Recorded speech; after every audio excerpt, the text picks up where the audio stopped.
Il y a une certaine façon de penser en ce moment qui, je trouve, frôle le dogme et devient à moitié une religion. Celle de la création du mal alpha. Essayer que les hommes redeviennent des mal alpha et arrêtent de subir leur vie. C'est quelque chose qui, pour moi, des fois, a vraiment des bonnes bases et qui sont de bons conseils. Un peu comme une religion, il y a vraiment des choses positives des fois dans une religion, mais très vite, on peut aller dans la dérive et ça peut devenir dogmatique. Beaucoup de religions, à la base, ont eu des enseignements d'un maître spirituel ou d'un messie ou je ne sais pas comment vous l'appelez, ou même un enseignement direct de Dieu, pourquoi pas, qui a apporté des mots de sagesse, qui a apporté des enseignements, qui a apporté des connaissances, qui a apporté une meilleure façon de voir le monde. Et petit à petit, ces mots, ces sagesses ont été mal interprétés par un homme corrompu, ont été déformés, ont été abîmés. Et petit à petit, on en a perdu le sens, on ne sait plus trop ce que ça veut dire. Aussi, une religion qui, à la base, permet, selon moi, d'améliorer sa vie, son bien-être, d'être un peu plus aimant avec les autres et d'avoir une meilleure compréhension sur peut-être une forme immortelle de la vie. Tout ça, ça a pour moi un peu été perdu dans beaucoup d'endroits et au final, est-ce qu'il y a beaucoup de religions qui aident à exprimer l'amour, aident à comprendre la vie et la mort, aident à devenir plus humble, plus sage. Évidemment, elles portent toutes cette graine, cette germe, mais elles ont toutes été très abîmées et d'ailleurs beaucoup de gens qui les prêchent ne portent plus l'aura qu'ils devraient avoir. C'est un phénomène un petit peu que j'observe avec la génération mal alpha, que j'aimerais un petit peu dérouler ici. Donc il ne s'agit pas forcément de quelque chose de mauvais de base, mais quelque chose qui pour moi est devenu un petit peu excessif à certains endroits, et c'est important pour moi de soulever quelques problématiques. Il y a pas mal d'hommes qui manquent de repères dans leur vie, qui vivent peut-être mal leur solitude, qui ont peu confiance en eux, qui n'arrivent pas à draguer, à trouver des copines, qui des fois sont dépressifs, anxieux, parce que le monde est difficile en ce moment. Et parfois, ils vont rentrer dans cet univers par une porte qui au début va les aider, comme on peut rentrer dans une secte au début, elle va nous faire du bien et ensuite elle va avoir de l'emprise sur nous. Ça peut commencer, selon moi, par la muscu. On n'est pas bien dans sa vie, on se fait larguer par sa copine, on se tape une déprime, il nous arrive un accident dans la vie, on n'est pas bien avec notre corps, et d'un coup, on va se dire, je vais aller à la muscu. C'est une bonne idée, j'ai rien contre. D'ailleurs, j'en ai fait. Et ensuite, cette musculation va nous faire sentir mieux, parce qu'elle va améliorer notre physique. C'est vrai qu'il faut prendre en charge son corps, et j'invite tout le monde à le faire. On va aller à la muscu, on va commencer à avoir une bonne alimentation, on va se renseigner sur son alimentation, il faut bien manger, il faut manger protéiné, etc. Puis petit à petit, on va avoir confiance en soi, un peu plus. On va voir les muscles grossir, on va recommencer à relever la tête, l'endorphine créée par la musculation va faire qu'on va se sentir mieux dans sa vie, les gens vont le sentir, ça va faire un cercle vertueux qui va faire qu'on va se sentir mieux. Donc pour le moment, on est bien. Et puis petit à petit, on va retourner à la salle, à la salle, à la salle. Et là, les choses vont commencer à changer.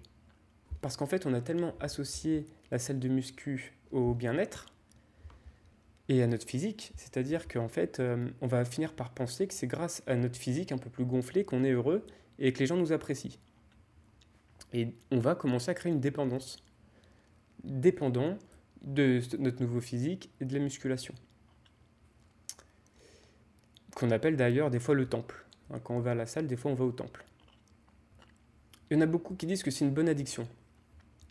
Et je trouve que c'est vrai que parmi beaucoup d'addictions, c'est presque la plus saine. Donc, je suis vraiment pas là pour trop taper là-dessus, mais juste un petit peu mettre en garde sur certains trucs. Ce que je veux dire ne s'arrête pas qu'à la muscu, hein. Il y a un côté un peu mal alpha dont j'aimerais parler. Là où la problématique commence à arriver, c'est est-ce que le jour où vous arrêtez la muscu, parce que la vie vous l'impose en fonction de certaines choses, ou que vous en perdez l'envie, est-ce que vous garderez votre confiance en vous que vous avez accumulée? Est-ce que vous vous sentirez toujours aussi fort, aussi beau? Est-ce que sans cette endorphine qui est créée à chaque fois que vous allez à la salle, vous vous sentirez bien? La question aussi, c'est est-ce que vous vous suffirez de votre physique ou est-ce que vous aurez besoin de toujours devenir un peu plus fort parce que ce sera jamais suffisant, comme beaucoup d'addictions. Donc ça, c'est intéressant. Faire du sport, c'est bien, mais croire que c'est la chose qui nous sauve et qui nous fait aller mieux dans notre vie nous force ensuite à être dépendant de cette activité. Par exemple, si à un moment je pars en famille, si je ne vais pas à la salle de sport un moment dans la journée, ça peut me mettre dans un mauvais état, donc je vais devoir un petit peu bousculer l'activité de tout le monde pour qu'à un moment, je puisse faire mon sport. C'est pareil. De ça, je vais adapter mon alimentation, je vais acheter beaucoup de protéines, je vais mettre à manger beaucoup de protéines. Si je n'ai pas ma protéine, ça va être compliqué. Je vais me dire, je vais perdre du poids, je vais perdre du muscle, donc je vais devoir adapter tous mes repas. Des fois, en plus, me forcer à manger des repas qui ne sont pas bons, qui ne me plaisent pas. Et en plus, des fois, je vais devoir forcer un petit peu mon entourage à suivre mon rythme. Tout le monde n'a pas envie de manger que de la viande tout le temps. Donc, ce sont des choses qui peuvent arriver. Je ne dis pas que tout le monde est dans cette situation-là, mais on peut être vigilant de ça. Aussi, attention aux croyances qui arrivent, qui nous font dire que la protéine, c'est la santé, et que plus tu en manges, plus tu es en bonne santé. Il y a plein de religions depuis des millénaires qui prônent justement le végétarianisme. Et depuis quelques années, il y a quelques gens qui se sont dit « Attends, manger de la viande, c'est incroyable ». Et donc, il faut le faire. Donc, attention. C'est pas parce que vous avez plus de muscles et que vous pouvez porter plus de charges que c'est meilleur pour vous. Et plus la nourriture est chimique et transformée, plus elle devient mauvaise pour le corps. Alors, le petit shaker de protéines, oui, il a de l'effet, mais c'est pas forcément ce qu'il y a de mieux pour le corps. Donc, ça peut être aussi intéressant de voir aussi les dangers liés à ça. Cependant, c'est quand même souvent contrebalancé avec une diète qui est très bonne. Donc, je ne veux pas trop m'attarder là-dessus. Et j'ai aussi vu beaucoup, et d'ailleurs je l'ai vécu, qu'en fait, à un moment, quand tu crois que le sport c'est ce qui te sauve, et que tu as beaucoup de soucis dans ta vie, tu vas peut-être doubler, tripler tes entraînements, faire beaucoup d'entraînements de sport. Et en fait, ça ne sera plus dans un sens logique de la vie. Et en fait, ça va t'épuiser, ça va te fatiguer. Et en fait, ça va faire l'effet contraire. Ou alors tu vas être tellement mal dans ta peau, tu vas être là à la salle de muscu, tu vas dire pourquoi ça me fait plus rien? Parce que c'est pas suffisant. L'aspect physique de la vie ne te permet pas d'aller bien. Des fois, quand c'est pas suffisant, il faut aussi prendre en compte son émotionnel, son psychologique, avoir des temps de repos, faire attention aux autres parts de sa vie. Et parfois, la muscu ne suffit pas. Donc, je suis vraiment pas là pour vraiment casser sur la muscu encore, comme je le dis, hein, c'est juste arriver à voir le baromètre. Est-ce que là, vraiment, je suis dans une surcroyance que la muscu va me sauver? Ou alors, je suis vraiment dans la justesse et que je vois en quoi c'est bien pour moi et en quoi c'est pas bien. Évidemment, cette vidéo n'est pas que centrée sur la muscu, centrée sur l'univers mal alpha. Parce que pour moi, c'est quand même des univers qui se ressemblent et qui s'assemblent. Parce qu'en plus de la salle de sport, souvent, on va rentrer un petit peu dans un univers un peu dev perso, un peu motivation, où on va nous dire, par exemple, il va falloir se lever tôt. Il va falloir prendre des douches froides. Il faut avoir son million avant 30 ans. Hein. Il faut se mettre au dropshipping, il faut faire sa formation en ligne, etc. Tout ça, je parle de choses dans lesquelles je me suis intéressé. Encore une fois, c'est comme la muscu, je ne suis pas contre l'entrepreneuriat, je ne suis pas contre la formation en ligne. Au contraire, si ça peut te créer de l'indépendance, si tu peux gagner beaucoup d'argent, c'est ok. Cependant, par exemple, pour le rythme de vie, des fois, tu n'es pas fait pour te lever à 6h du mat, 4h du mat. Des fois, ton corps, il n'aime pas ça. Si c'est pas bon pour toi, le fais pas. Si ça va pas avec ton mode de vie, si tu as des enfants à la maison, que ça te fatiguerait 2 fois plus, le fais pas. Donc, restez vigilant sur le niveau d'énergie que j'ai par rapport à ça. Tout ce qu'on nous propose pour changer notre vie, il faut faire attention à est-ce que ça me fait du bien? Est-ce que c'est ce qu'il me faut vraiment? Est-ce que quand je le fais, je suis dans une bonne énergie? Pas trop se forcer. J'aime pas trop la politique du je me force et après je me sens bien. Oui, tu te forces, t'as pas trop envie, t'y vas, ça va te générer de l'endorphine dans ton corps, tu vas te sentir bien, mais quelque part, t'as pas à écouter ton corps. Bon, évidemment, je pense que quand tu es vraiment dans une grosse dépression, des fois, c'est quand même mieux de se lever de son lit et de faire ça. Donc voilà, tout est relatif. Le culpabilisez pas aussi pour votre million, votre truc, l'entrepreneuriat. Il y a trois quatre personnes qui ont réussi dans le game qui vont vous dire qu'il faut faire ça et que c'est facile. Ça serait si c'était facile. Tout le monde serait riche. Et en plus, ils vont vous proposer souvent des solutions qui en fait ont marché pour eux mais qui sont obsolètes. Quand la vie veut que quelque chose marche, elle va te le faire. Si c'est vraiment ton chemin, ça va se faire. Eux, ça a été leur chemin. Et ils vont te dire, fais le même chemin. Mais tu peux pas le reprendre deux fois. Il y a quelques personnes qui sont faites pour reprendre deux fois. Mais pas tous. Donc culpabilise pas si t'es pas sur ce chemin-là. Si t'es pas riche. Si t'es pas influenceur. Si t'as pas une communauté YouTube. T'es même peut-être pas fait pour ça. Et il y en a certains, ça les ferait chier vraiment de se faire reconnaître dans la rue, que les gens les arrêtent. Il y en a, une fois qu'ils sont riches, ils ont l'impression qu'ils ont un peu gagné le jeu de la vie et ça a l'air un peu nul. Ou alors, en fait, t'es riche et t'es seul. Ou en fait, tu te retrouves qu'avec des gens, je sais pas, Dubaï, on vous prône Dubaï, mais je sais pas, tout le monde n'est pas fait pour vivre à Dubaï. Il y a des gens, ça se trouve, qui sont pourris à Dubaï. Tu y vas, t'as que des gens qui se la pètent ou pas, je sais pas, ça se trouve, il y a des gens très bien aussi, hein, mais nos réelles envies par rapport à ce qu'on nous vend. Comme dans une religion, hein, c'est pas de dogme. Tu prends ce qui est bon pour toi, tu ne prends pas ce qui est mauvais pour toi.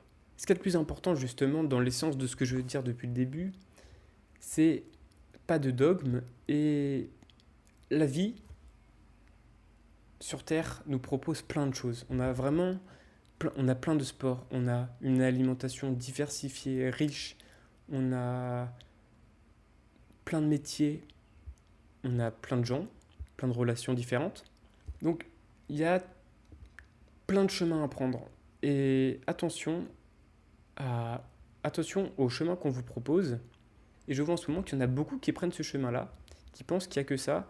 Et comme il y a un côté groupe d'appartenance, hein, justement, comme dans une secte ou une religion. Ça peut être bien de temps en temps, mais attention aussi à pas trop s'écarter de certaines choses qui pourraient nous plaire vraiment. Un autre sport, typiquement, on pourrait avoir envie de faire autre chose que de la muscu, d'autres aspirations de vie.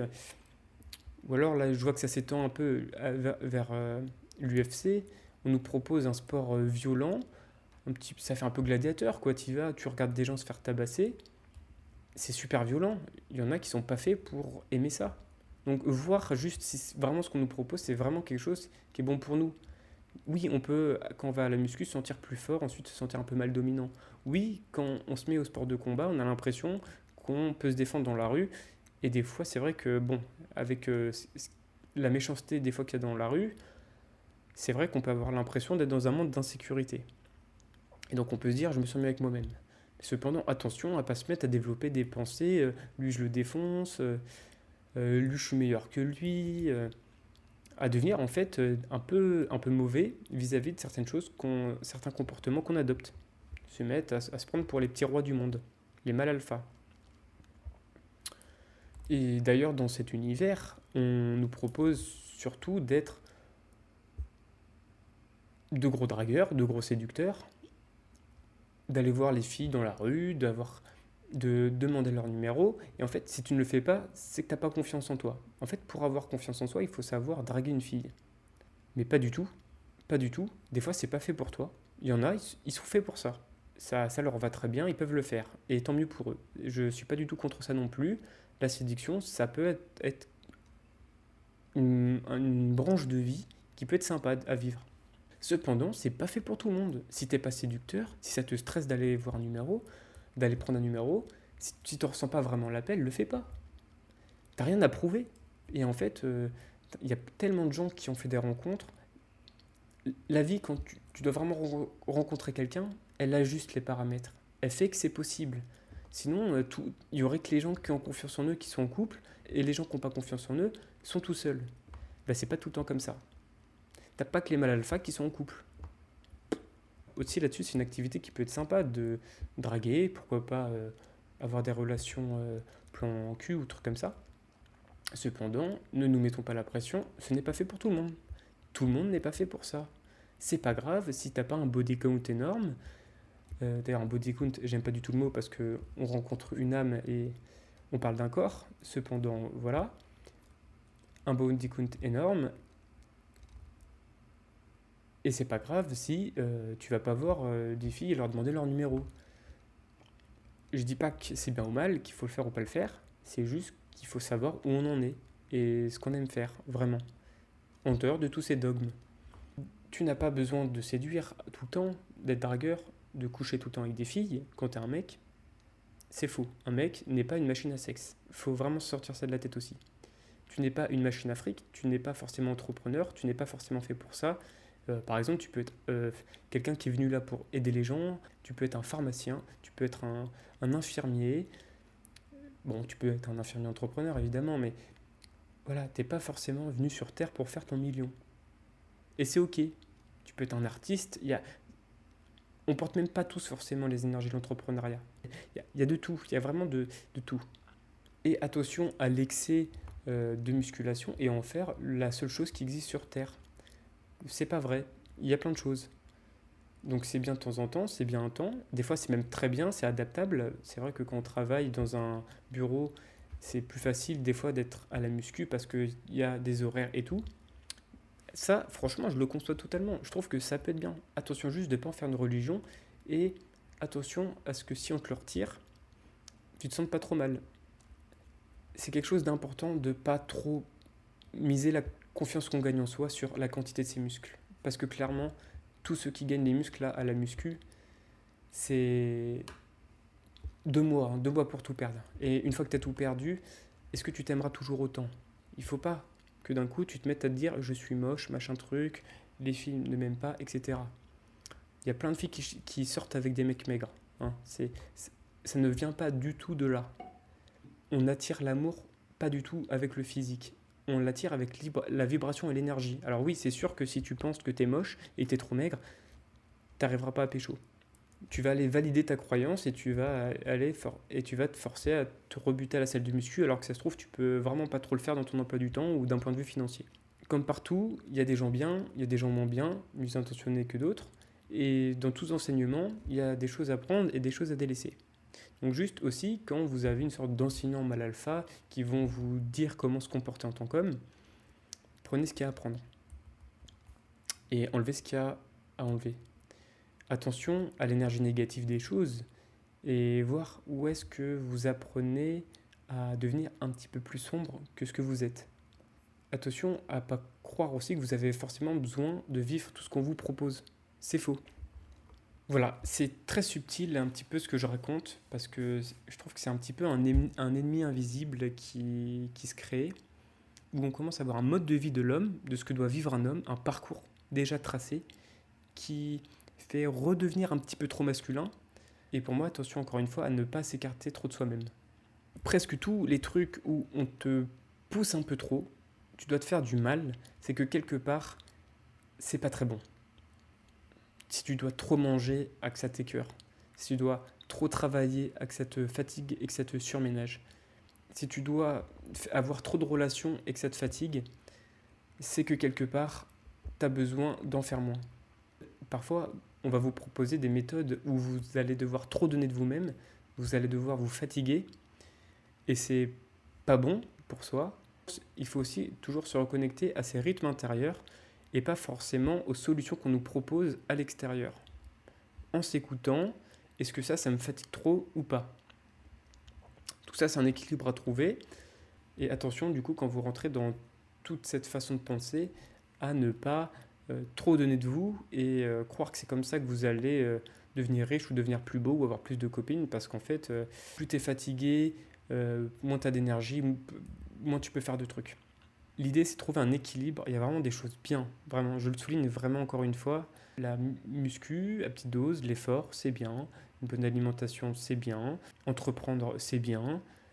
Savoir parler à une fille et avoir confiance en soi pendant une discussion, une relation, c'est bien. Mais attention aux méthodes qu'on emploie et à pas le faire de façon excessive et ne pas croire que c'est le seul chemin qui existe et la seule chose qui nous est proposée sur Terre. C'est ça, mon propos. Le monde est vaste, le monde propose plein de choses pour s'épanouir. Et il n'y a pas qu'une façon de penser, il n'y a pas qu'une façon de vivre, il n'y a surtout pas qu'une façon d'être heureux. Et le bonheur, et c'est pas l'argent, c'est pas la muscu qui va vous rendre heureux. Et, et lorsque vous avez l'argent, vous avez le sport, vous avez la copine et que vous n'êtes pas heureux, questionnez-vous, est-ce que c'était vraiment ça qui me rendait heureux? Et comment puis-je être heureux d'une autre façon? Donc ça peut être aussi intéressant de questionner ça. Bah voilà, hein, je crois que j'ai tout dit, tout ce que je voulais dire à ce sujet. Sur ce, je vous laisse, à la prochaine.